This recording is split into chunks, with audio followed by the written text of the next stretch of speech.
there's a particular way in which India has come to be imagined. तो वो India जो है वो एक खास किस्म की विचारधारा से निकल के आया है, उसका एक इतिहास है, उस तरह का नोशन बनाने का, उस तरह के जो विचार बनाने का। वो इंडिया ये है कि इंडिया तो हिंदुओं का देश है। हिंदू जो हैं वो कास्ट के आसपास ही ऑर्गेनाइज हैं, और कास्ट इसका मतलब है कि उसमें सबसे ऊपर ब्राह्मण है, बाकी 3 वर्ण हैं, और वो मनुस्मृति उसका ग्रंथ है। तो कास्ट को अगर परिभाषित किया जाए, मेरे हिसाब से मैंने जो अपने काम में किया है, कास्ट का मतलब है हायरार्किकली लोगों को देखना, कि आप दूसरे लोग आदमी को, इंसान को छोटा देखते हैं, किसी को अपने से बड़ा देखते हैं। अब ये जो हायरार्की का कल्चर है, ये बेस्ट डेफिनेशन कास्ट की यही है, जो एस्क्रिप्शन बेस्ड हायरार्कीज हो जाती हैं। आपका क्या व्यू है? इंडिया को अगर कोई देखे तो कैसे देखे? बिना कास्ट के देख भी सकते हैं हम इंडिया को? नहीं, कास्ट को देखना बहुत जरूरी है, लेकिन कास्ट को रिफ्रेम करना बहुत जरूरी है। आज इंटरनेट सिर्फ आधे अधूरे सच और पूरे झूठ में डूबा हुआ है। किसी के पास गहराई से सोचने का या शांति से सुनने का वक्त ही नहीं है। हम एक ऐसा शांत कोना बनाने की कोशिश कर रहे हैं। Nope, not your ordinary podcast for entertainment. Nope. Hello sir, मेरा पहला ही सवाल आपसे ये है कि आप दलित नहीं हैं, आप ब्राह्मण नहीं हैं, आप हिंदू नहीं हैं, आप सिख हैं, और मैं जिससे भी पूछता हूँ कि मुझे कास्ट के बारे में अगर कॉन्वर्सेशन करनी हो तो किससे करूँ, सब आपका नाम लेते हैं।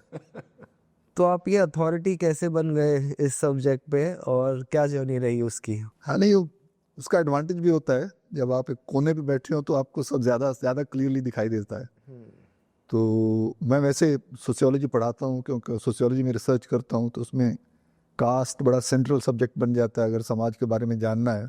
तो जब मैं सोशियोलॉजी पढ़ना शुरू किया, मेरे को याद है 1980s में पुणे यूनिवर्सिटी से मैंने मास्टर्स किया था सोशियोलॉजी में। तो जब क्लास में ये कोर्स पढ़ाया जाता था भारतीय समाज पे, या इंडियन सोसाइटी उसको बोलते थे, तो उसमें जब भी कास्ट की बात होती थी तो मेरे को बड़ा इरिटेशन सा होता था। मेरे को अजीब लगता था कि ये क्या बात कर रहे हैं। मैं भी इसी देश में बड़ा हुआ हूँ, मेरे पेरेंट्स दूसरी साइड से आए थे, पंजाब का जो पाकिस्तान हो गया, लेकिन हमने कास्ट देखी थी। वो जो एरिया जहाँ हम बड़े हुए वो हरियाणाबाद में बन गया, तो हर जगह पे कास्ट होती थी, लेकिन वो कास्ट और जो कास्ट क्लासरूम में पढ़ाई जाती थी वो बहुत अलग थी। तो पहला मेरा रिएक्शन ये था कि ये छोड़ो यार, ये तो हमारे को ब्राह्मणवादी बनाना चाहते हैं, तो हमने कास्ट पे ही काम नहीं करना। तो कास्ट पे मैंने पढ़ना भी छोड़ दिया, कास्ट के बारे में सोचना भी छोड़ दिया। तो जो मेरा पहला काम था, पीएचडी किया मैंने, तो वो खेती बाड़ी को लेके, एग्रेरियन चेंज को लेके, या डेट डिपेंडेंसीज, खासतौर पे लोग कैसे लेन देन करते हैं, इंडेपेंडेंस कैसे हो जाती है फार्मर्स की, क्या चेंज आ रहे हैं ग्रीन रेवोल्यूशन के साथ, तो उस पे था। तो कास्ट की बात होती थी उसमें, but caste was seen as a peripheral kind of identity. So it was in the 1990 when I got my first job actually in Surat, and I still remember, initially I again kind of stated my position that, caste is not so relevant. But then things began to unfold themselves. It was the time when Mandal Commission was implemented, and then the kind of protests that started from campuses, that really shook me. And then I remember I came from Surat to Hyderabad. I started teaching there sociology.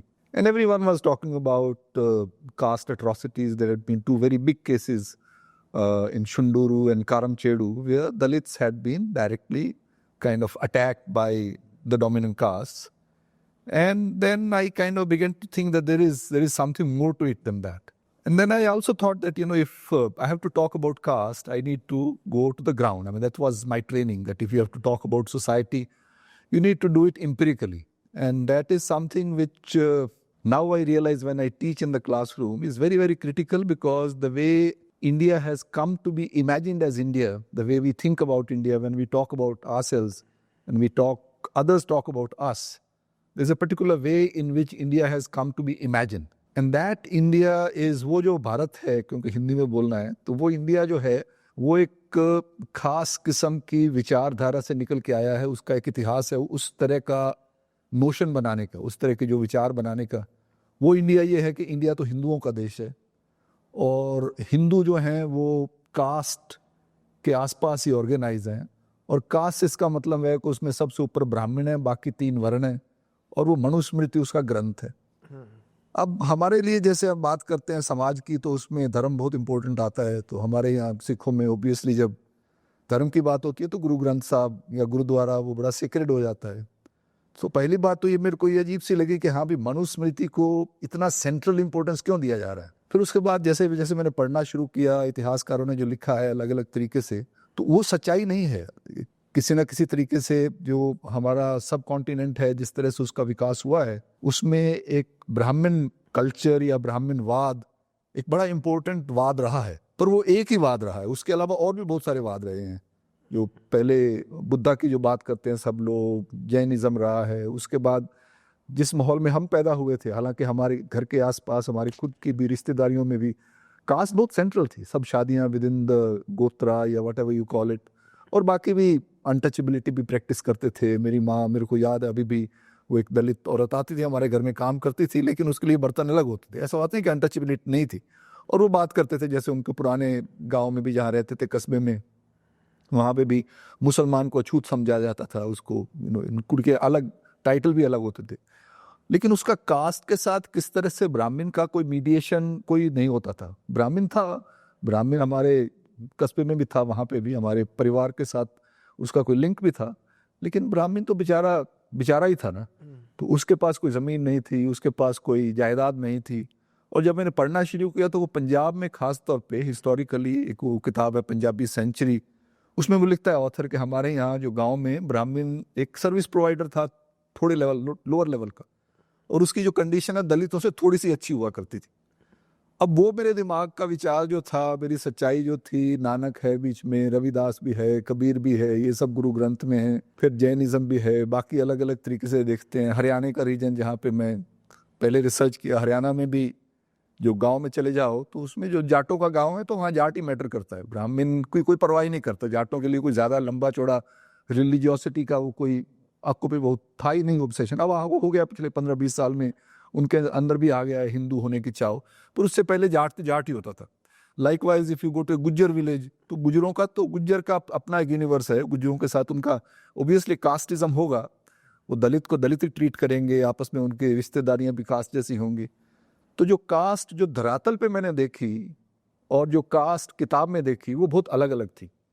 फिर इसको एक हमारे sociologist हुए M N Srinivas, उन्होंने बड़े अच्छे तरीके से फ्रेम भी किया कि एक हमारा जो डोमिनेंट व्यू है इंडिया का वो किताब से आता है, उसको बुक व्यू ऑफ इंडिया बोलते हैं।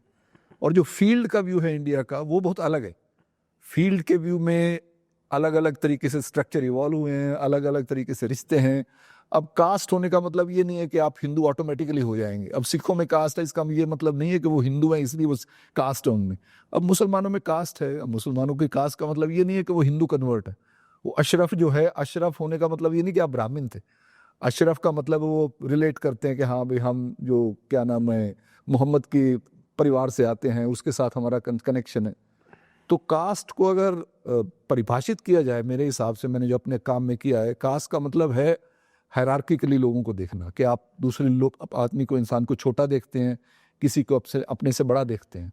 अब ये जो हायरार्की का कल्चर है, ये बेस्ट डेफिनेशन कास्ट की यही है, जो एस्क्रिप्शन बेस्ड हायरार्कीज हो जाती हैं कि आप जिस फैमिली में पैदा हुए हैं, जिस माहौल में, जिस बिरादरी में पैदा हुए हैं। हमारे यहाँ बिरादरी वर्ड भी जो कहीं फिट नहीं होता इस प्रोसेस में, हाँ, लेकिन हायरार्की है। जो स्ट्रक्चर ऑफ हायरार्की जो है, किस तरह से वो हायरार्की की बनत है, वो बहुत वेरी करता है। अब आप तमिलनाडु में बैठे या पौंडीचेरी में बैठे या तमिलनाडु में बैठे या केरला में बैठे हैं, तो यहाँ पे उस तरह की वर्ण व्यवस्था है भी सही और नहीं भी है। अब क्षत्रिय नाम का कोई कैटेगरी नहीं है। अब आप पंजाब में चले जाएंगे, हमारे यहाँ क्षत्रिय कौन है भाई? जाट तो क्षत्रिय नहीं है, जाट तो जाट है। उसको कहीं वर्ण में फिट ही नहीं कर सकते आप। वो धक्के से कहेंगे हाँ ये भी शूद्र होते थे। शूद्र कहाँ होते थे? जाट कभी अपने आप को शूद्र नहीं कहता था, वो तो आके इंटीग्रेट हो गया सोसाइटी में, उसने डोमिनेट कर लिया। अब अगर राजपूत को आप क्षत्रिय कहेंगे, पंजाब में राजपूत हैं, लेकिन राजपूत जो है वो पंजाब का राजपूत ओबीसी में आता है, जो ऑफिशियल लिस्ट में। वो बहुत बैकवर्ड कम्युनिटी है, अपने आप को राजपूत कहना शुरू कर दिया, थे भी कि नहीं। अब राजपूत कहाँ पे हैं, कहाँ नहीं है? मैंने बिहार में रिसर्च किया, एक एरिया में राजपूतों का एरिया है, तो वहाँ राजपूत अपर कास्ट भी है, डोमिनेंट कास्ट भी है। दूसरे एरिया में भूमिहार हैं, भूमिहार अपर कास्ट भी है, डोमिनेंट कास्ट भी है, और भूमिहार अपने आप को ब्राह्मण भी कहता है। जिस एरिया में ब्राह्मण्स का चौधर है, वो ब्राह्मण के पास ज़मीन भी है, ताकत भी है, स्टेटस भी है, सब कुछ है। तो जो फिर जो है मेरे हिसाब से जो कास्ट का कंसेप्चुअलाइजेशन हुआ है, वो बड़ा कन्वीनियंटली एक खास तरह का हेजेमोनिक हिंदुइज्म प्रोड्यूस करने के लिए भी हुआ है, कि हाँ भाई एक तरह का भारतीय समाज है, उस भारतीय समाज का सेंट्रल कैटेगरी है वो ब्राह्मण है, और उसके आसपास बाकी सब कुछ आता है। ये अपने आप में सच्चाई नहीं है। किस एरिया में, कुछ एरिया में ब्राह्मण्स हैं जिनके पास हिस्टोरिकली, अगर आप देखें हिस्टोरिकल, फिर मैंने पढ़ा जैसे मौर्य पीरियड में कई एरियाज में ब्राह्मण्स को लैंड मिल गए, एंटाइटलमेंट्स मिल गए। तो वो एक इसी को लेके जो वेस्टर्न थियराइजेशन होता है वो कहते हैं कि इंडिया में जो पावर और स्टेटस अलग अलग चीज़ें हैं। स्टेटस होता है ब्राह्मण के पास, पावर हो सकता है डोमिनेंट का पास के पास या राजपूत के पास।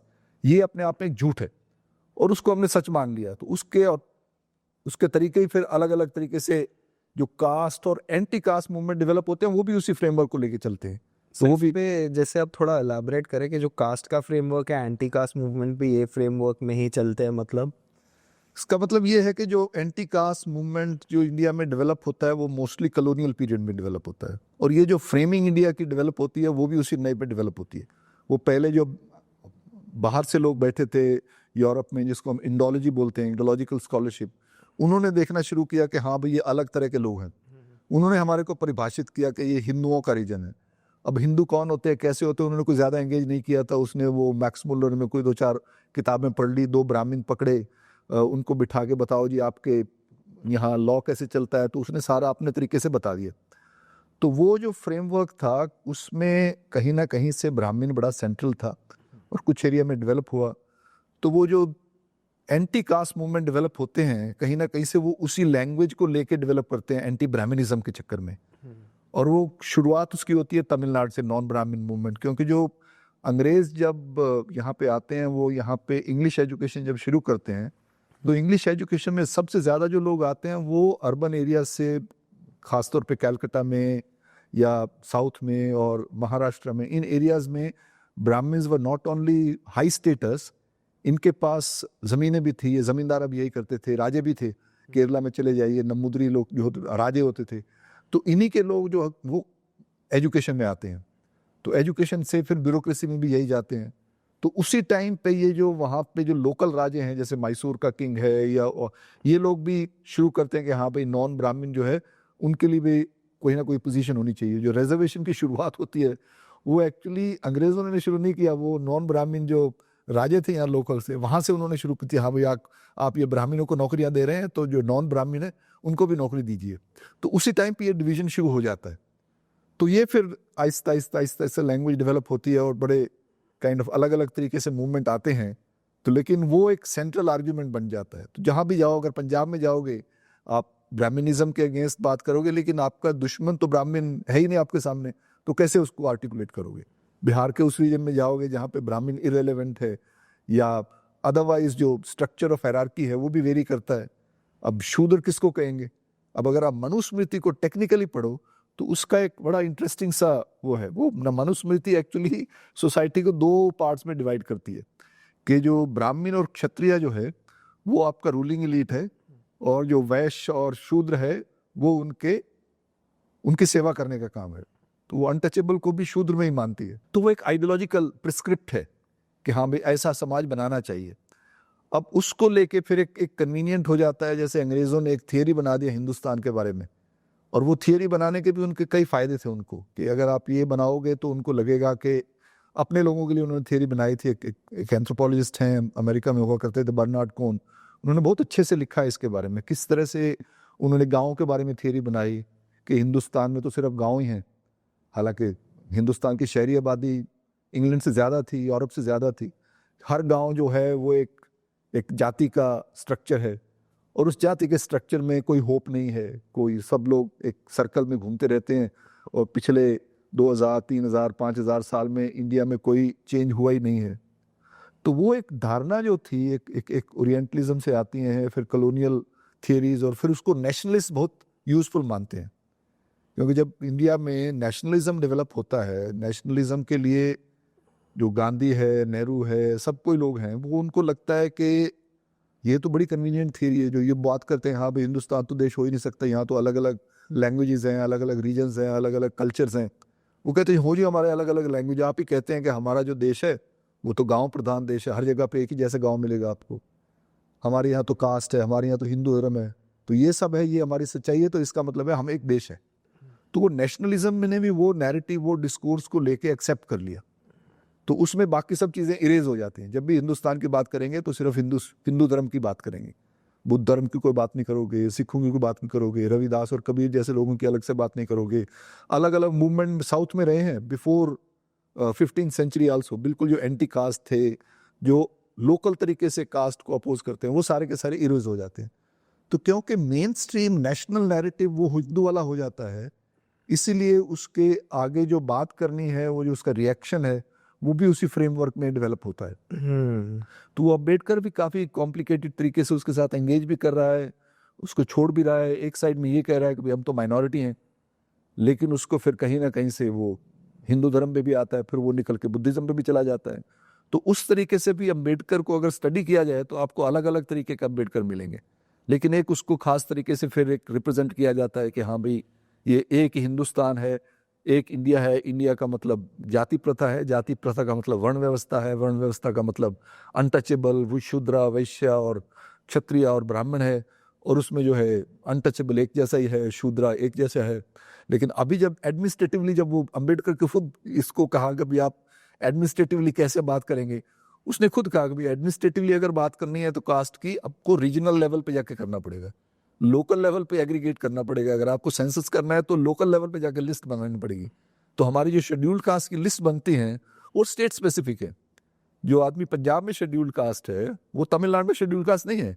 जो आदमी तमिलनाडु में शेड्यूल्ड कास्ट है वो रहता होगा शायद बॉर्डर पे केरला के, केरला में हो सकता है वो ओबीसी में आता हो। तो वो एडमिनिस्ट्रेटिवली जब आप ग्राउंड पे जाके काम करते हैं आपको लगता नहीं यहाँ तो स्ट्रक्चर अलग है। जैसे पंजाब का राजपूत जो है वो ओबीसी में चला जाता है क्योंकि उनकी एक्चुअली सिचुएशन बहुत बुरी है, उनका कोई पास हिस्टोरिकली पावर नहीं रही वहाँ पे।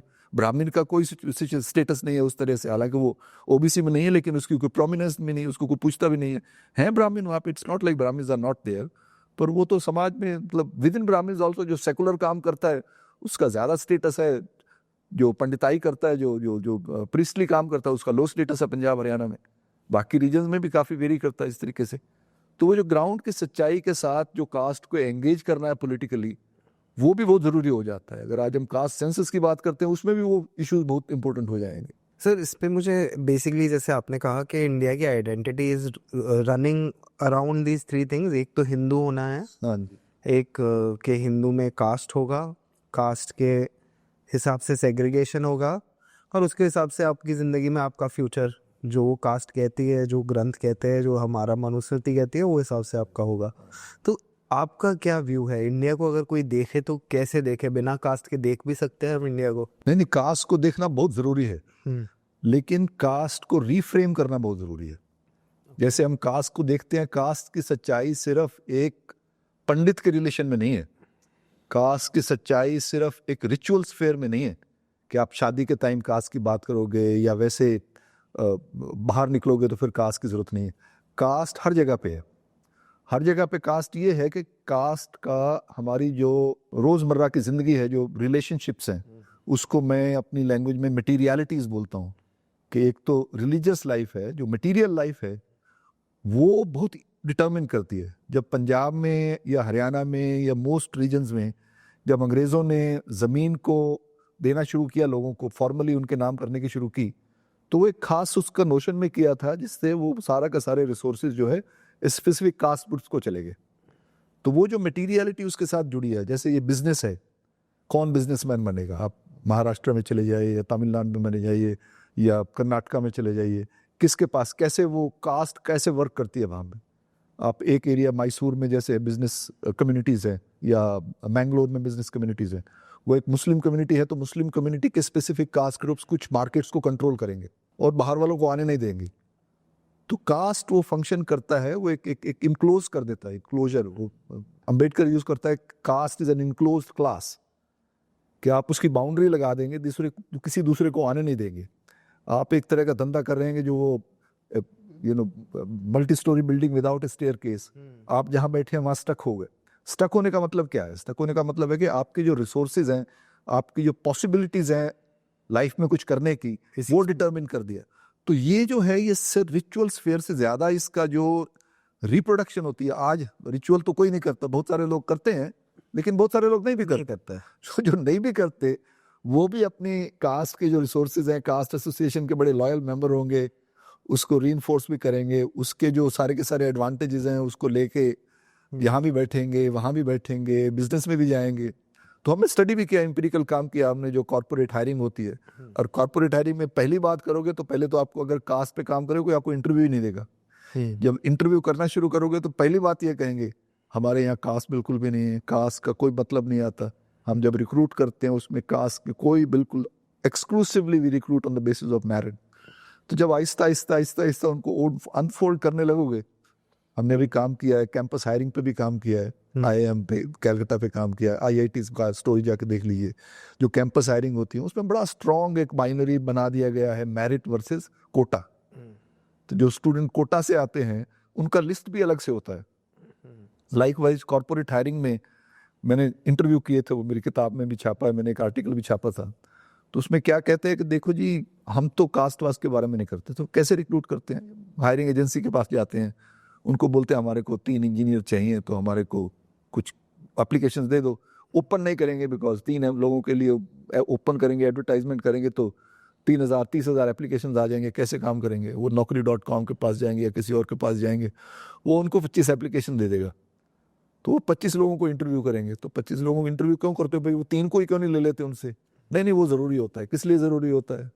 तो उनको बिठाएंगे, उनको कुछ टेस्ट वेस्ट देंगे, तो उसके बाद इंटरव्यू बहुत ज़रूरी होता है। तो इंटरव्यू में क्या देखते हैं?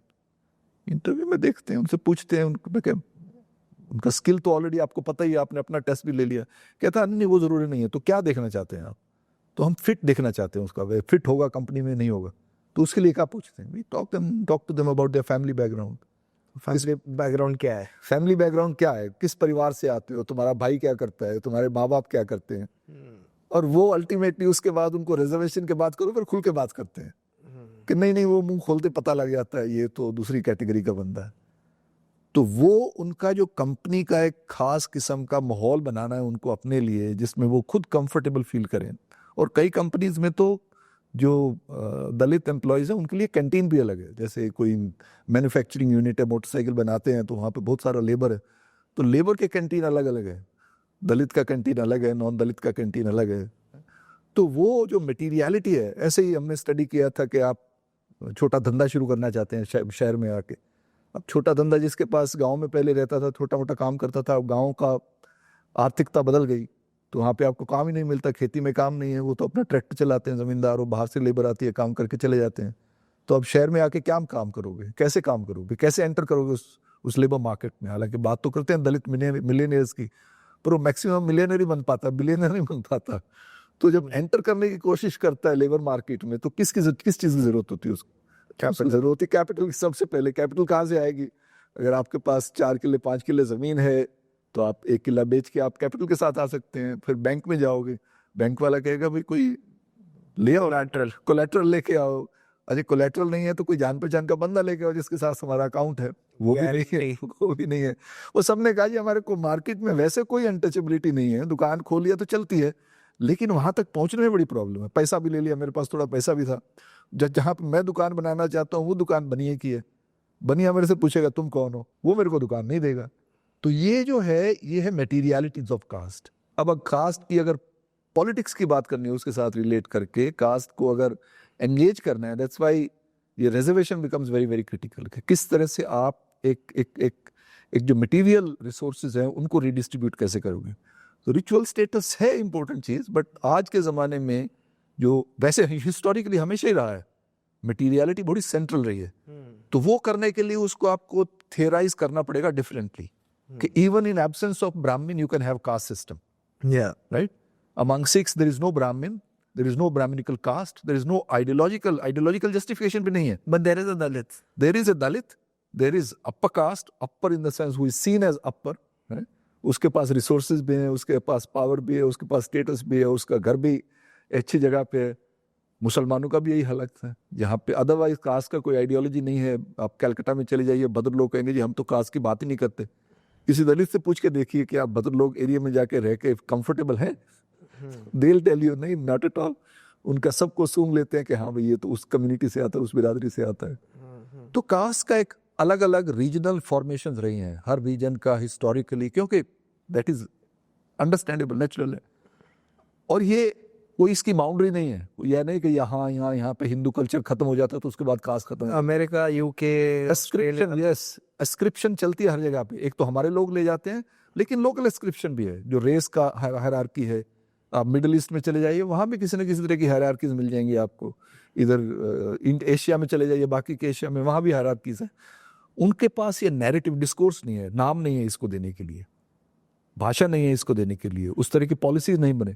अब 1947 में पार्टीशन होता है पंजाब का, इंडिया का पार्टीशन जब होता है तो पंजाब का भी।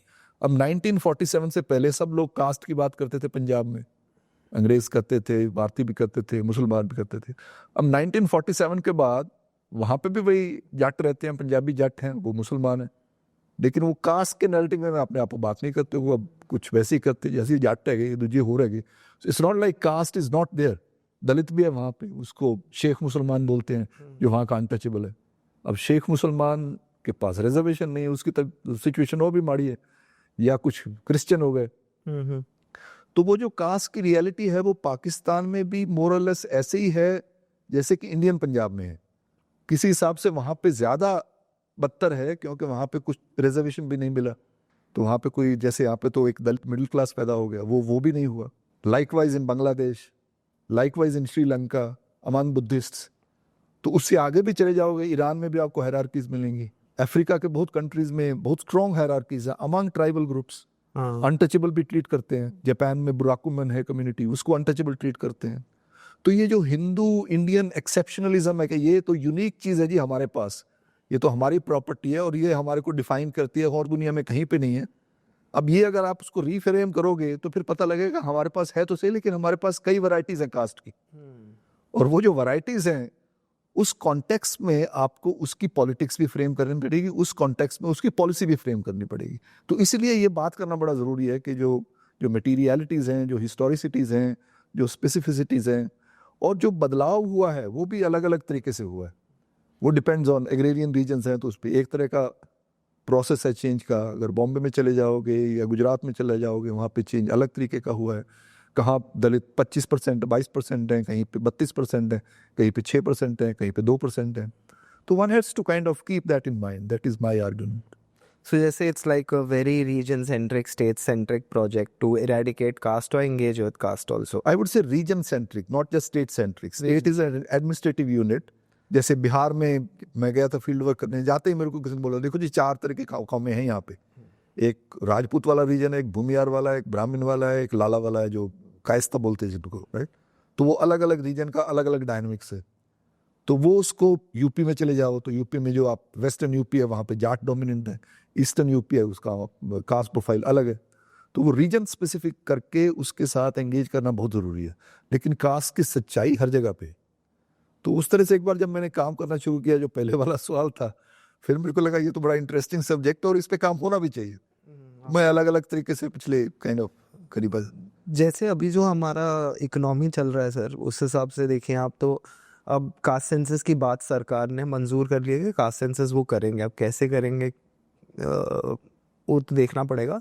बट जैसे ही उन्होंने बोला कास्ट सेंसस करेंगे, कांग्रेस और ऑपोजिशन ने बोला कि हमें प्राइवेट में फिर रिजर्वेशन के लिए उस पर बात ले जाते हैं। तो इससे तो प्राइवेट कंपनियां बहुत डरती है। तो जैसे आप बोल रहे थे पॉलिसी का कोई फ्रेमवर्क होना चाहिए।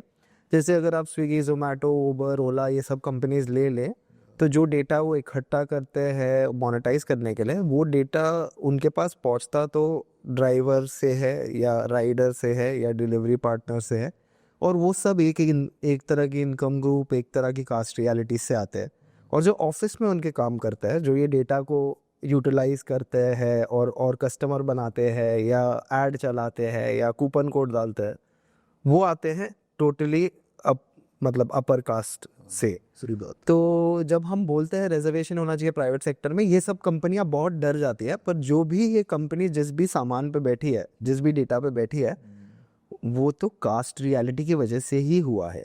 अगर जॉबलेसनेस, कास्ट स्ट्रक्चर नहीं होता तो आपको इतने भारी मात्रा में स्विगी, जोमेटो, उबर, ओला को नहीं मिल जाता। मतलब इतने लोग नहीं मिल जाते उनको कि वो बैठे हैं वो बाइक पे, बस जस्ट मैसेज आएगा तो चले जाएंगे।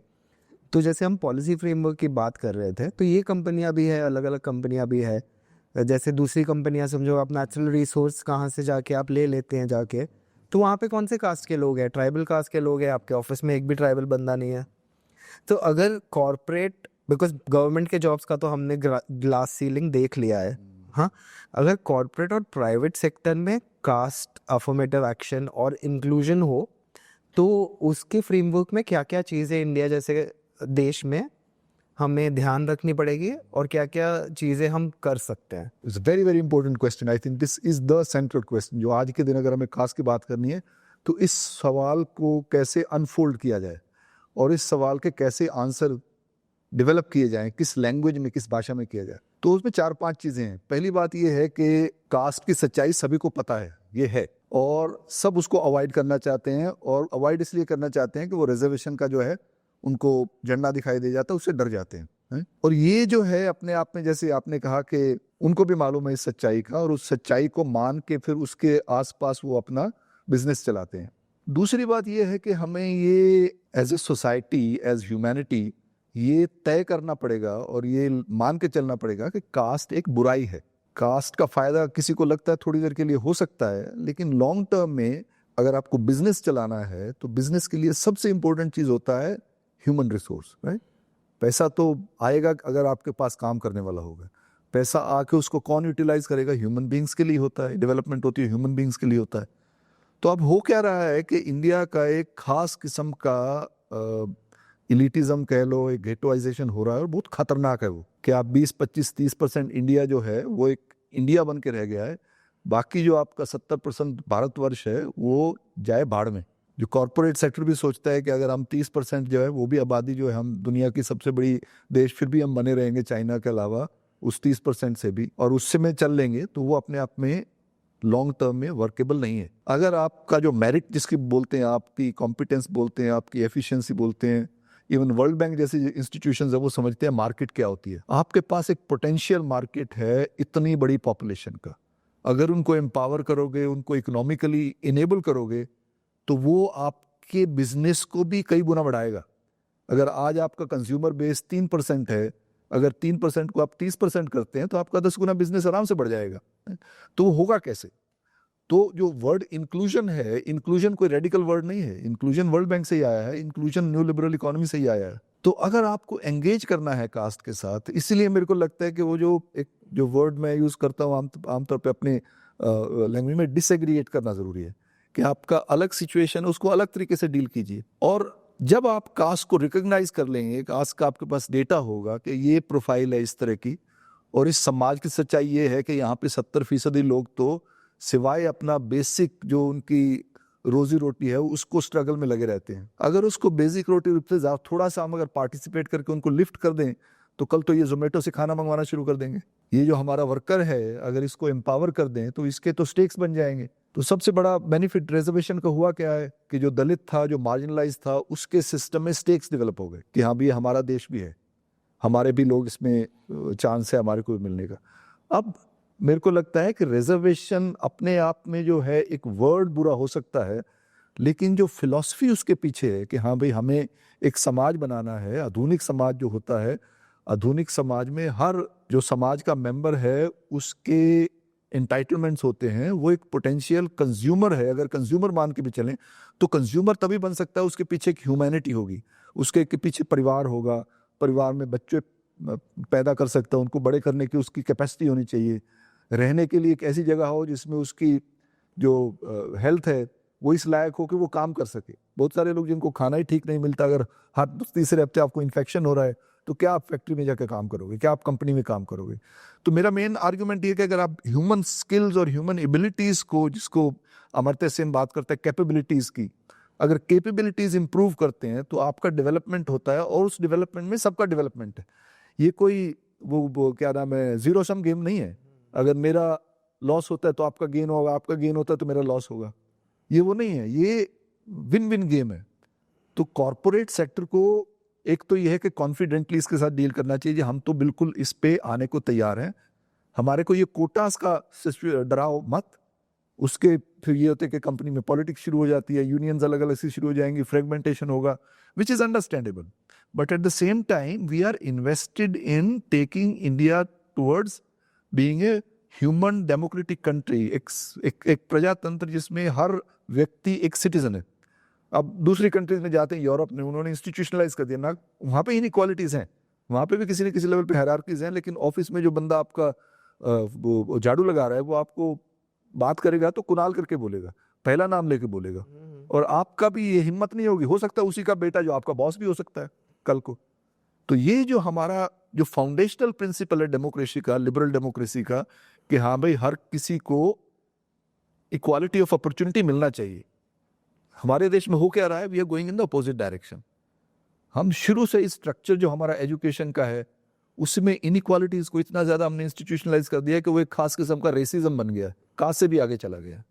कि आप एक गांव के शहर के एक छोटे से म्यूनिसिपैलिटी स्कूल में पढ़ते हैं तो वहाँ कोई टीचर आपको पढ़ाएगा नहीं, वहाँ पे कोई फैसिलिटीज नहीं होंगी, लेकिन उन्हीं में हीरे पड़े हैं भैया, उन्हीं में हीरे पड़े हैं, तो वो आपके साइंटिस्ट भी बन सकते हैं, वो आपके मार्केटिंग भी कर सकते हैं आपके लिए, वो कंपनियां भी बना सकते हैं which would be worth billions of dollars.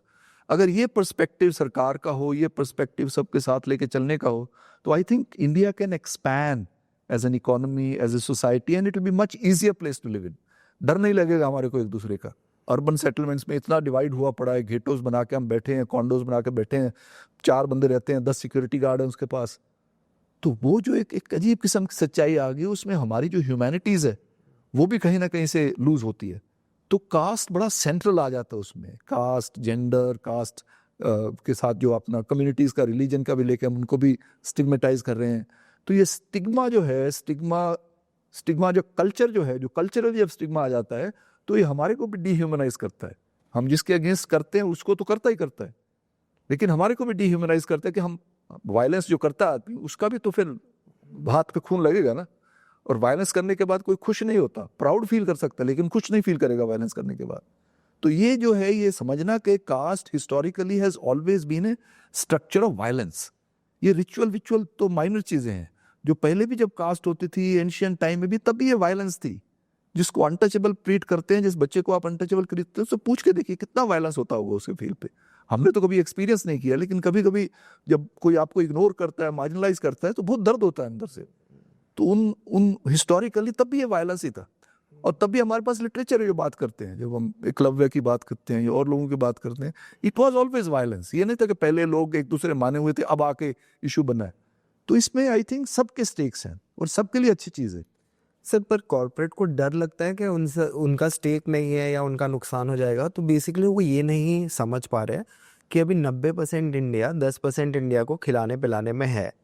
अगर 90% इंडिया कोई चीज़ एक जो कंज्यूम करे, जैसे पार्ले जी है, समझिए 90% इंडिया कंज्यूम करता, वो कहीं नहीं जा रहा है, 100 साल बाद भी आपको पार्ले जी मिलेगा।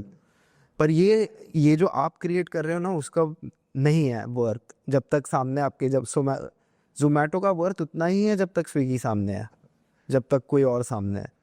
बट 90% इंडिया आपको कंज्यूम नहीं कर रहा है। और अगर आप में कास्ट और क्लास और जेंडर और जो भी हमारे रेशियल पैरामीटर्स है, अगर वो इंक्लूडेड होंगे, जब उनका पॉइंट ऑफ व्यू मिलेगा आपको कि ओ ये दिक्कत है, तभी तो आप कुछ चीज़ बना सकोगे ना। जैसे 90% इंडिया यूज़ करता है, जैसे जो भी चीज़ 90% इंडिया यूज़ करता है, बैग्स, प्लास्टिक, ठेला, थैली, या जो भी ये चीज़ें हैं, ये तो अगर वो साइड से आपको समस्या ही नहीं पता चलेगी, वो साइड का पॉइंट ऑफ व्यू ही नहीं होगा, तो आप कैसे बनाओगे कुछ जो सब यूज़ करें।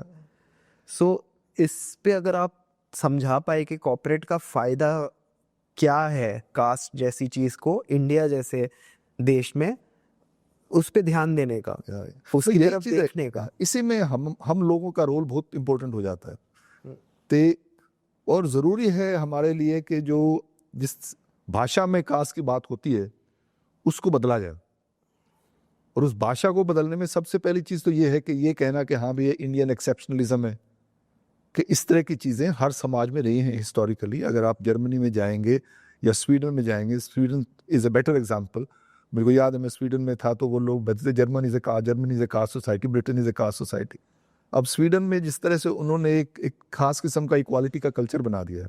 हम रहे वहाँ पे एक शहर में, मैं प्रोफेसर था, विजिटिंग प्रोफेसर था, तो वो जैसे ही हमारा छोटा बच्चा था मैं उसको क्रैश में लेके गया, स्कूल था वहाँ पे, तो उन्होंने मेरे से कुछ नहीं मांगा, उसने आप मांगा जी आपकी अपनी सैलरी स्लिप दे दीजिए, तो आपको कितने पैसे मिलते हैं, मैंने इस नंबर पे इतना पैसा मिलता है, तो वो आपका बच्चा है तो उसमें से आपका एक प्रोपोर्शन ऑफ सैलरी काट लेंगे, और उसके बाद ये स्टेट की जिम्मेदारी है उस बच्चे का ध्यान रखना अगर आप काम कर रहे हैं। मैं अगर अकेला फादर हूँ या अकेला मदर हूँ तो, और मेरी काम का ड्यूटी है रात को 7 बजे तक, वो 7 बजे तक प्रोवाइड कर देंगे, 11 बजे तक ड्यूटी है तो 11 बजे तक प्रोवाइड करेंगे।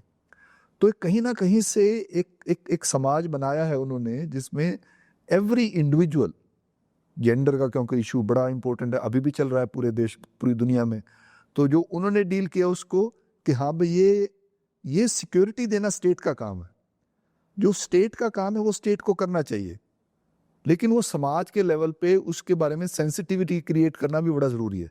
कोई भी ये नहीं कहेगा कि हाँ भाई ड्राइवर को डॉक्टर से ज़्यादा सैलरी क्यों मिल रही है, अगर ड्राइवर 14 घंटे काम कर रहा है तो नेचुरली उसको ज़्यादा सैलरी मिलेगी, अगर डॉक्टर 8 घंटे काम करता है तो क्योंकि ड्राइवर का काम डिमांडिंग भी है और ज़्यादा लंबे घंटे काम कर रहा है, और डॉक्टर कंप्लेन भी करते हैं देखो जी हमारे से ज़्यादा पैसे यहाँ ड्राइवर को मिल जाते हैं, लेकिन एक्सेप्टेंस है उसकी। और वो कैसे आई, वो मैंने बात किया उन लोगों के साथ कि वहाँ का जो समाज विकसित होता है अर्ली 20th सेंचुरी से पहले वैसा नहीं था, अभी रिसेंटली हुआ है, ये नहीं कि उन्होंने डेवलपमेंट 14वीं-13वीं शताब्दी में शुरू कर दिया है, उनको एडवांटेज हुआ क्योंकि वो कॉलोनाइज किया उसने वर्ल्ड को, तो उनके साथ उन्होंने रिसोर्सेज बनाए, लेकिन पिछले 100 साल में उन्होंने ये भी कोशिश किया कि अपने समाज को एक नए तरीके से सोचा जाए। इसलिए जो हम वर्ड यूज करते हैं सिटीजनशिप, वो सिटीजनशिप एक नई चीज़ है, सिटीजनशिप पहले कहीं भी नहीं थी उस तरह से। अभी अगर उसको लाएंगे तो ये एक कहीं ना कहीं थे, मेरे को लगता है ज़रूरी है कि एक कास्ट को एक रीनैरेटिवाइज किया जाए, नए तरीके से उसको बयान किया जाए। जैसे जेंडर की बात अब लोगों को समझ आने लगी है, आप देखने लगे हैं कि बहुत ज़्यादा औरतें अब कॉरपोरेट सेक्टर में आने लगी हैं और बहुत सक्सेसफुल हैं, हर फील्ड में सक्सेसफुल हैं। आज से 20 साल 30 साल पहले कोई नहीं सोचता होगा कि हाँ भाई औरत भी बॉस बन सकती है, वो काम डिलीवर करेगी। आज हमें लगता है स्कूलों में भी औरतें बच्चों से ज़्यादा आगे हैं, कॉरपोरेट सेक्टर में भी आ रही हैं, उनको रिक्रूट करने में भी actually they recruit them on preference basis. Company में डाइवर्सिटी बढ़ती है तो उनको लगता है काम भी अच्छा होता है। तो लाइकवाइज अगर आप कम्युनल डाइवर्सिटी बढ़ाओगे, कास्ट डाइवर्सिटी बढ़ाओगे, लोगों में एक अलग तरीके से एक आएगा इंटरप्रेट। लेकिन जो कहीं ना कहीं से एक जो माइंडसेट है, दो चीज़ें हैं उसमें, एक तो ऑलरेडी प्री एग्जिस्टिंग प्रेजुडिस है कि हम एक स्पेसिफिक अपर कास्ट से आते हैं, हमारी कंपनी में वैसे ही लोग आएंगे तो हमारे को कंफर्ट रहेगा, ऐसे ही लोगों के आपस में टेंशन नहीं होंगे। एक तो उस प्रेजुडिस के लिए ज़रूरी है कि एजुकेशन उनका जो हो, इस तरह का भी एजुकेशन की बात है जो मतलब कन्फ्रंट करें अपनी सच्चाइयों को, उस पर वर्कशॉप्स होनी चाहिए। Company should realise that this is good for them. अब दूसरा ये है कि जो एक जो पॉलिटिकल एटमॉस्फेयर में कास्ट को एक स्पेसिफिक फ्रेमवर्क में, इसलिए जो मेरा फ्रेमवर्क है that says that you need to recognize the context of it. या अब जहाँ पे आप गोवा में कोई शेड्यूल कास्ट वाला सिचुएशन उस तरह का नहीं है या नॉर्थ ईस्ट में नहीं है, लेकिन वहाँ का स्ट्रक्चर हायरार्कीज का अलग है, तो वो लोकल कॉन्टेक्स्ट को लेके अगर आप, तो ये once it becomes an issue, it becomes a kind of it comes on the as a positive thing कि आप इस तरह से इसको करोगे, उनको अगर समझ आ जाए। समझाना मुश्किल काम है क्योंकि स्टेक्स भी हैं उनके, लेकिन वो स्टेक्स मेरे को लगता है मिसकंसीव्ड नोशंस है उनकी। कॉर्पोरेट इकोनॉमी का अगर फ्यूचर बनाना है, अगर बिजनेस का फ्यूचर बनाना है, जितना उसको एक्सपैंड करोगे। पॉवर्टी के अगेंस्ट क्यों काम होना शुरू किया, किसने शुरू किया पॉवर्टी के अगेंस्ट? 1970s लेट 60s में वर्ल्ड बैंक ने आइडेंटिफाई किया था पॉवर्टी का एक प्रॉब्लम है ग्लोबल लेवल पे। ग्लोबल डेवलपमेंट में poverty becomes a major thing. अगर उनके डॉक्यूमेंट पढ़े तो उनका डॉक्यूमेंट में सिर्फ ये लिखता है कि अगर आप 10% लोगों को पॉवर्टी से निकाल के मिडिल क्लास में लेके आओ तो मार्केट एक्सपैंड होगी, मार्केट एक्सपैंड होगी तो बिजनेस एक्सपैंड होगा। जो आप बात कर रहे हैं बिल्कुल प्रिसाइजली वही है। तो ये एक इंटरनली उसको समझना जरूरी है पॉजिटिव तरीके से। इसको ये नहीं है कि हाँ भाई इधर ये मानो या मैं ये मानो, नहीं तो तुम्हारे को खत्म कर देंगे। अब जो प्रो बिजनेस है वो एंटी कास्ट हो, एंटी रिजर्वेशन हो जाएगा, जो एंटी जो प्रो सोशल जस्टिस है उसको आप कहेंगे ये तो रिजर्वेशन लागू करेगा, इसको हटाओ, ये तो गड़बड़ करेगा। तो एक अननेसेसरी बाइनरी बना दिया है हमने, और मेरिट और रिजर्वेशन को इस तरह से अननेसेसरी बना दिया है। तो ये कहीं ना कहीं से हमारे को ये जब रिकॉग्नाइज करेंगे तो उस पर काम करना शुरू भी कर सकते हैं। हाँ, अब सर अगर मेरिट पे तो सबसे ज़्यादा कन्फ्यूजन रहता है। मेरे एक दोस्त ने डिफाइन किया था मेरिट को, आई डोंट नो कितना सही है वो। उसने बोला था honesty, ability, hard work. In that matter, honesty to accept कि तुम एक सिस्टम में रहे हो जहाँ पे तुम्हें थोड़े फायदे थोड़े नुकसान है, उसको ऑनेस्टली असेस करो। फिर एबिलिटी, तुम में अगर काम करने की एबिलिटी है तो वो एबिलिटी अगर तुम में है तो करो। और तीसरा, एबिलिटी के साथ हार्डवर्क के बगैर कुछ नहीं होगा, तो हार्डवर्क तो करना पड़ेगा। आप अगर मेरिट को डिफाइन करना चाहे तो कैसे करेंगे? बिल्कुल, एब्सोल्युटली। अगर ये तीनों रखेंगे तो इसमें कहीं कास्ट नहीं आती, कहीं जेंडर नहीं आता, कहीं कम्युनिटी नहीं आती, कहीं एज नहीं आती। एज आ सकती है, एक एज के बाद आपकी एबिलिटी नहीं रहती है, या वैसे और प्रॉब्लम्स हो सकते हैं, आपको हेल्थ इश्यूज हो सकते हैं।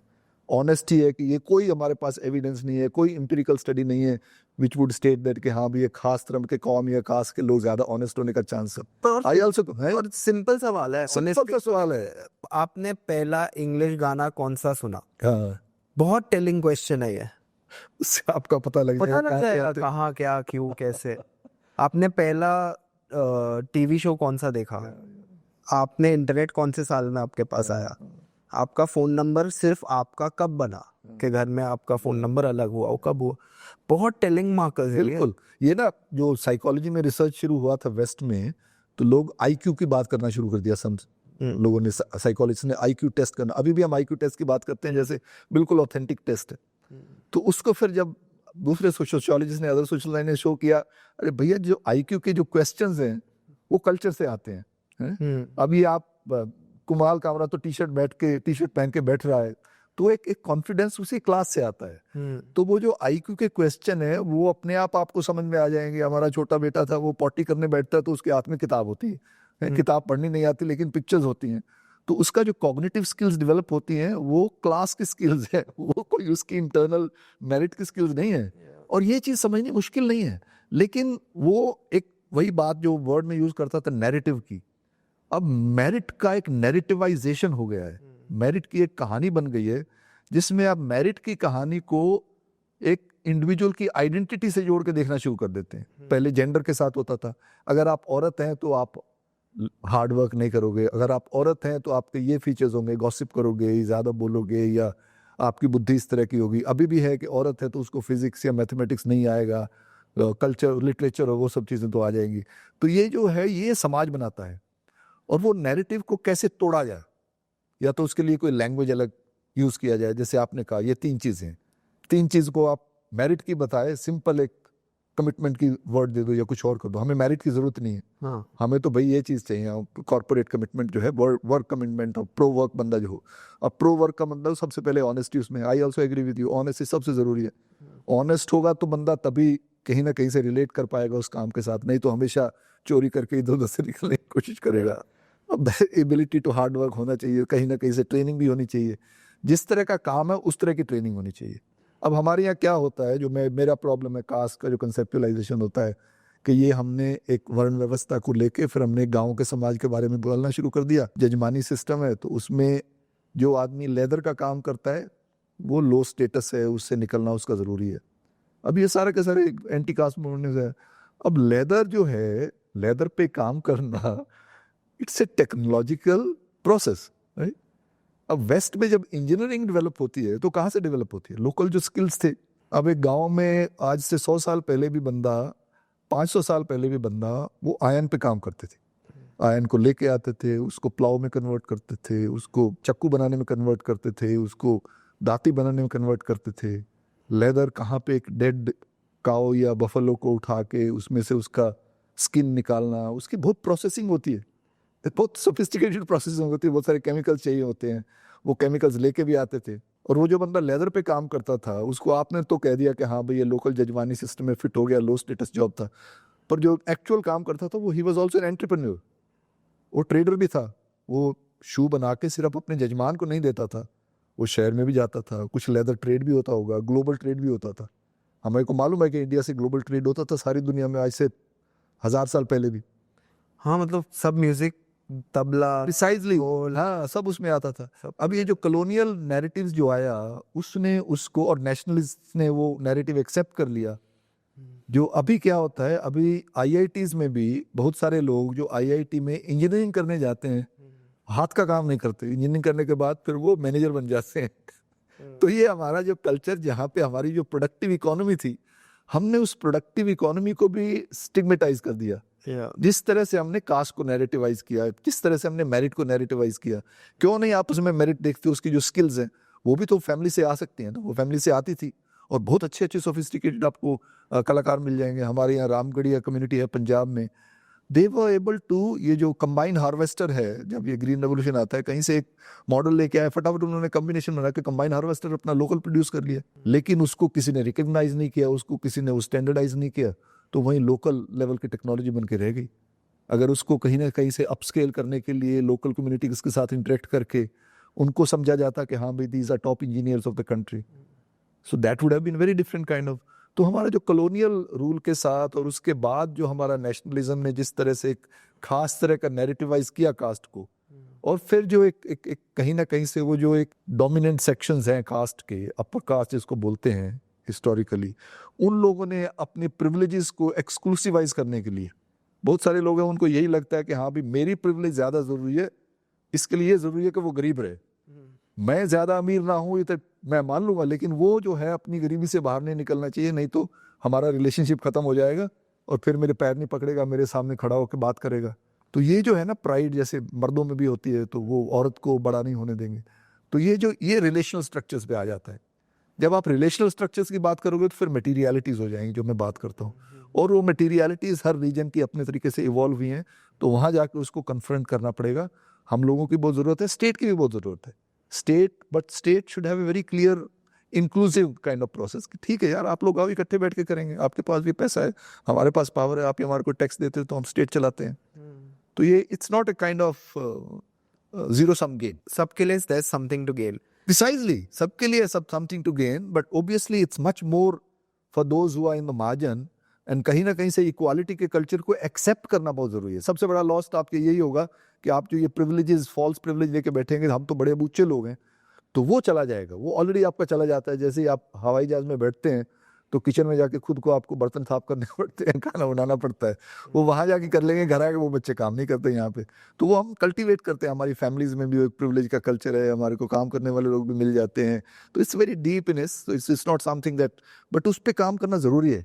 तो जैसे एक प्रिविलेज बंदा है जिसमें कास्ट प्रिविलेज है, क्लास प्रिविलेज है, मनी प्रिविलेज है, तो वो अपना प्रिविलेज एक्सेप्ट नहीं कर पाते। मतलब काफ़ी लोग जैसे मेरे आसपास देखता हूँ, मैं भी एक टाइम पर, नहीं हम तो पाकिस्तान से खाली हाथ आए थे वगैरह वगैरह, बट वो सब का कोई पॉइंट नहीं है। आज के ज़माने में एक बंदा जो अपना प्रिविलेज एक्सेप्ट करे, एक्नॉलेज करे, उसकी लाइफ कैसे चेंज होगी अगर आप बता पाए तो? बिकॉज नहीं, रियलिटी से तो एंगेज करने में आपकी लाइफ बेहतर ही होगी मेरे हिसाब से। ना एक्सेप्ट करना एक एक्सेप्टेंस है, या उसको मालूम है प्रिविलेज है, लेकिन उसको लगता है बहुत अनकंफर्टेबल फील होता है।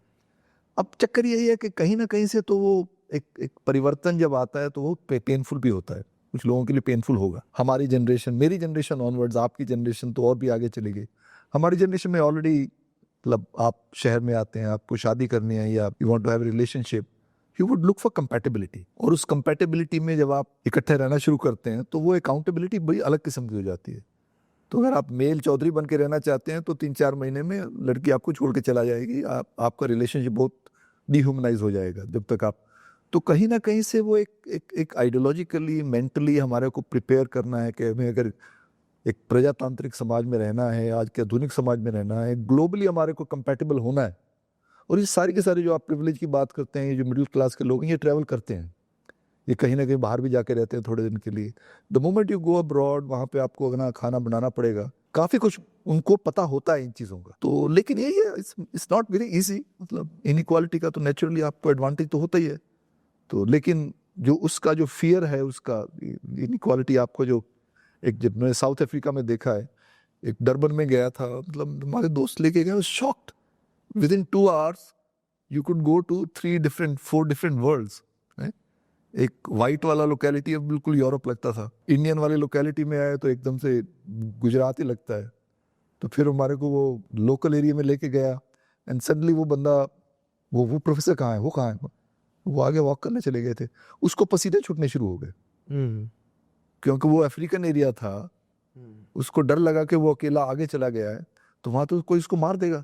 मतलब इतना डर है आपको, मतलब पूरी गेट वाइज सोसाइटी, बड़ी अजीब सी सोसाइटी, साउथ अफ्रीका आप गए होंगे, वहाँ पे एरिया है जहाँ पे पूरा कार्डन ऑफ है, आपको होटल वाले बताएंगे वो जो लाइन आपको दिखाई दे रही है उसके आगे नहीं जाना आप। तो किस तरह की जिंदगी है यार ये?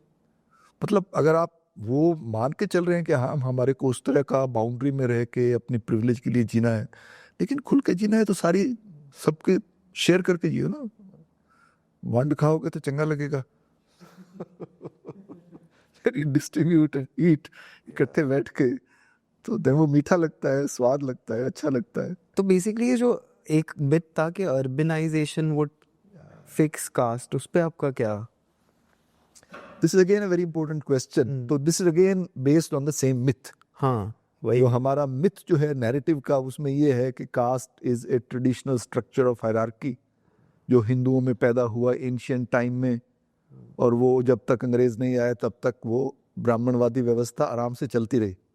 अंग्रेज आए तो उन्होंने सेकुलर एजुकेशन शुरू किया, अर्बन एम्प्लॉयमेंट शुरू किया, तो उसके कास्ट वीक होना शुरू हो गई। देश का विकास होगा तो कास्ट चली जाएगी। हाँ मैंने किताब का ओपनिंग चैप्टर में यही लाइनें लिखी थी। तो ये सब बकवास है। हाँ ये सब बकवास इसलिए है कि मान के चलना कि कास्ट एक ट्रेडिशनल सिस्टम है, ये अपने आप में झूठ है। हर समाज में हिस्टोरिकली इवॉल्व होता रहा है। कास्ट एक सच्चाई है जो एंशिएंट टाइम में इवॉल्व हुई। वर्ण व्यवस्था एक रियलिटी है जिसके बारे में हमारे पास टेक्चुअल सोर्सेज भी हैं, लेकिन हिस्टोरिकल एम्पिरिकल एविडेंस भी है। लेकिन हमारे पास ये भी एविडेंस है कि उसके अगेंस्ट लोग खड़े भी हुए, उसके अगेंस्ट लोगों ने अलग तरीके से भी जीना शुरू किया। Even in ancient time, Romila Thapar बात करती है, देयर वर श्रमैनिक ट्रेडिशंस। वो जो बिल्कुल कास्ट से लोग अलग रहते थे, बुद्धिस्ट थे, जैन थे, वो कास्ट को नहीं मानते थे। उसके बाद कास्ट परिवर्तन भी होता है। कास्ट में कहीं पे राजस्थान में राजपूताना इवॉल्व होता है, हरियाणा पंजाब में इधर से जाट आ जाते हैं, नीचे से राजस्थान थे जाट आके वहाँ की एग्रेरियन इकोनॉमी को रीऑर्गेनाइज करते हैं। और जो अर्बनाइजेशन है या टेक्नोलॉजी है, ये अंग्रेज़ों के साथ नहीं आई यहाँ पे। हमारे यहाँ 17वीं शताब्दी में या 16वीं शताब्दी में जो अर्बन पॉपुलेशन, जो शहर थे, वो यूरोप से ज़्यादा थे। बहुत सारे लोग शहरों में थे, बहुत सारे लोग क्राफ्ट में थे, बहुत सारे लोग कास्ट की इकोनॉमी में फिट नहीं होते थे। वो करते थे काम, अलग अलग तरीके से काम करते थे। जो गांव में भी रहते थे, हमारे यहाँ पंजाब के गांव हैं जहाँ पे आपका 40% पॉपुलेशन एक दलित कम्युनिटी का है, लेकिन वो जो कास्ट ऑक्यूपेशन उनको अलॉटेड है, वो 3% लोग वो काम करते थे। बाकी जो 37% वो खेती का काम करते थे, खेती मजदूरी करते थे। कास्ट की सच्चाई एम्पिरिकली वो थी नहीं। और जो दूसरी एक बड़ी इंपॉर्टेंट बात यह है कि ये समझना हमें ज़रूरी है कि ये जो 19वीं शताब्दी, late 19th century onwards, early 20th century, जो कास्ट का नैरेटिव बनना शुरू होता है, कास्ट का रिप्रोडक्शन होता है, ये गांव से नहीं होता, ये शहर से होता है। ये चेन्नई जैसे शहर या ये आपके बॉम्बे या पुणे या यहाँ से कास्ट एसोसिएशंस बननी शुरू होती हैं। जो कास्ट की कॉन्शियसनेस है आज, वो अर्बन कॉन्शियसनेस है, गांव की नहीं है। वो शहरीकरण से कास्ट का एक नया रूप निकल के आता है, which is much more vicious भी है, लाउड भी है और रियल भी है। वो कास्ट को एकदम से फिर अलग तरीके से निकल के आता है, लेकिन वो कास्ट सेल्फ कॉन्शियस बहुत ज़्यादा है। तो पहले तो थियरी निकालनी पड़ेगी आपको। अपने आप में लाइट जलाने से लाइट नहीं आएगी, लाइट के लिए आपको कुछ मेहनत भी करनी पड़ेगी। आपको नया समाज, वही ना, कास्ट एक एक एक एक संबंध है, एक रिलेशनल स्ट्रक्चर है। एक रिलेशनल स्ट्रक्चर तो इसलिए उसकी मटेरियलिटी को समझना पड़ेगा। वो क्यों है कि उसके पास ज़मीन नहीं है। वो छोटी जात इसलिए नहीं है कि उसका कोई रिचुअल, उसके ब्लड में कोई अलग खून बहता है। तो उसको ऑलरेडी आपने वहाँ प्लेस किया है, उसको हिस्टोरिकली आपने एक खास तरह के ऑक्यूपेशन दिए हैं जिनको आपने डीवैल्यू किया है। नॉर्वे में जो ड्राइवर है वो प्रोफेसर से ज़्यादा काम करता है। यहाँ पे जो लेदर काम करने वाला, उसका काम जो पंडित से कई गुना ज़्यादा मुश्किल है, उसको आप कुछ नहीं देते, खाने को देते हैं सिर्फ वो रोटी। तो ये एक समाज जिस तरह से हमने विकसित किया है, वो अपने आप में एक बिल्ट इन डिप्रेसर क्रिएट करता है। आपका विकास नहीं हो सकता, तो उसको तोड़ना ज़रूरी है। मेरा एक लास्ट सवाल सर आपसे कि हमेशा ये पूरा स्ट्रक्चर ऑफ सोसाइटी री इमेजिन हुआ है, कहीं जैसे आपने बोला अब 5000 साल से कोई टाइप का री इमेजिनेशन तो आ रहा है। जो हमारे बहुजन समाज के लोग हैं या जो मूल निवासी मूवमेंट से आते हैं, उनका एक ही सवाल है कि हर री इमेजिनेशन में हमेशा क्यों ब्राह्मण ही सबसे ऊपर रहा है, क्यों उसका सोशल स्ट्रक्चर री इमेजिनेशन में नहीं बदलता है। ये नहीं है सच्चाई। पंजाब, आप पंजाब से आते हैं तो पंजाब में ब्राह्मण सबसे ऊंचा नहीं है, राजस्थान में ब्राह्मण सबसे ऊंचा नहीं है, ये तो कहने की बात है, ये नैरेटिव आज का है, क्योंकि बहुजन समाज, जो भी मैं कह रहा था, बहुजन समाज भी उस थियरी को एक्सेप्ट कर लेता है। मेरा ये भी है कि कहीं ना कहीं से हमारा कास्ट टूटा भी है, ये नहीं है कि कुछ नहीं बदला। हमें ये भी लिस्ट करना पड़ेगा कहाँ कहाँ पे अब कास्ट वीक हो गया है, कहाँ कहाँ पे बदल गया है। जो शहरी व्यवस्था है, हमारा एक नया दलित मिडिल क्लास इवॉल्व हुआ है, वो बहुत कॉन्फिडेंट मिडिल क्लास है, वो कास्ट की एक नए लैंग्वेज में बात करनी शुरू की, इसीलिए हम आज कास्ट की बात कर रहे हैं। वो उन्हीं को 90 के दहाके में बाकी सब के अलावा एक नया, एक दलित वॉइस भी निकल के आती है। बहुजन पॉलिटिक्स में अब इतना ज़्यादा इन्फ्लुएंशियल है। कास्ट सेंसस की बात कर रहे थे, क्यों कास्ट सेंसस का डिक्लेयर करना पड़ रहा है? क्योंकि बहुजन की समाज, अब डेमोक्रेसी का डेमोक्रेटाइजेशन बहुत हो गया है। कॉर्पोरेट सेक्टर का नहीं हुआ, हमारे रहन सहन का उतना नहीं हुआ, लेकिन पॉलिटिकल लाइफ का डेमोक्रेटाइजेशन ऑलरेडी हो चुका है, काफ़ी सारा हो चुका है। प्रधानमंत्री भी जब प्रधानमंत्री बनते हैं तो उनकी पार्टी को ये फोरग्राउंड करना पड़ता है कि ये तो ओबीसी से आते हैं। तो जो बदलाव आया है उसी के कारण कास्ट के अगेंस्ट जो वॉइस है वो बहुत लाउड हुई है पहले से, अच्छी बात है वो। लेकिन थियोरेटिकली भी ज़रूरी है कि उसके साथ एंगेज करना, कि ये कहना कि हाँ भाई ब्राह्मण ही क्यों सबसे ऊपर होता है, वो सच्चाई भी नहीं है एम्पिरिकली। बात ब्राह्मण के ऊंचे नीचे होने की बात नहीं है, बात यह है कि बराबरी कैसे आए, कि हमारे को भी वो इंटाइटलमेंट्स कैसे मिले। कितने लोग हैं जो प्रीस्ट बनना चाहते हैं, ब्राह्मण का काम करना चाहते हैं? दलितों में भी कोई नहीं करना चाहेगा, 1-2-4% हो जिनको कोई नौकरी नहीं मिलती, ठीक है जी मेरे को प्रीस्ट बना दो। ब्राह्मण भी कोई नहीं करना चाहता प्रीस्टली काम। अगर ब्राह्मण के पास है तो वो इसलिए है क्योंकि ब्राह्मण के पास सेकुलर रिसोर्सेज है। तो मेन चीज जो है, स्ट्रगल है, वो सेकुलर रिसोर्सेज पे करनी जरूरी है। सेकुलर रिसोर्सेज में पॉलिटिकल पावर भी आती है, सेकुलर रिसोर्सेज में सोशल मीडिया भी आता है, सेकुलर रिसोर्सेज में बाकी सारी नौकरियां भी आती हैं। जो आप बात करें तो जोमेटो की किस तरह से इकोनॉमी हो क्या रहा है, अनफॉर्चुनेटली पिछले 20-25 साल में जो न्यू लिबरल इकोनॉमी ने सोसाइटी में बहुत ज़्यादा लोगों को एंक्शियस कर दिया। सिक्योरिटी बहुत कम हो गई है पहले से, तो उस करके लोग they are being pulled back into their caste associations, their caste communities, caste kinship. So उनको लगता है यही मेरे लिए इंश्योरेंस है, ये मेरा मामा, मेरा चाचा, मेरा ताऊ कुछ तो कर देगा मेरे लिए, या मैं बिरादरी में बैठूंगा वहाँ पे कुछ मेरे लिए सिक्योरिटी हो जाएगी। तो ये सब चीज़ें जो हैं वो मतलब एक कहीं ना कहीं से वो जो नेशनल लेवल पे एक बहुजन या दलित को एग्रीगेट करना भी ज़रूरी है, क्योंकि उसी से पॉलिटिकल वॉइस निकल के आती है। लेकिन लोकल लेवल के जो रिलेशनल डायनामिक्स हैं उसमें कम्युनिटीज़ का स्टेटस बहुत अलग अलग है, वो रिलेशनशिप को देखना ज़रूरी है। इसलिए ये क्वेश्चन अपने आप में रेलेवेंट भी है और इरेलेवेंट भी है। तो इसको ग्राउंड पे जाके कैसे एंगेज करोगे, और उसके लिए सबकी जिम्मेदारी है। थैंक यू सर, बहुत अच्छा लगा आपसे बात करके। Thank you for sparing time for us. Thank you so much for asking me to be with you in your company and your Yeah. podcast.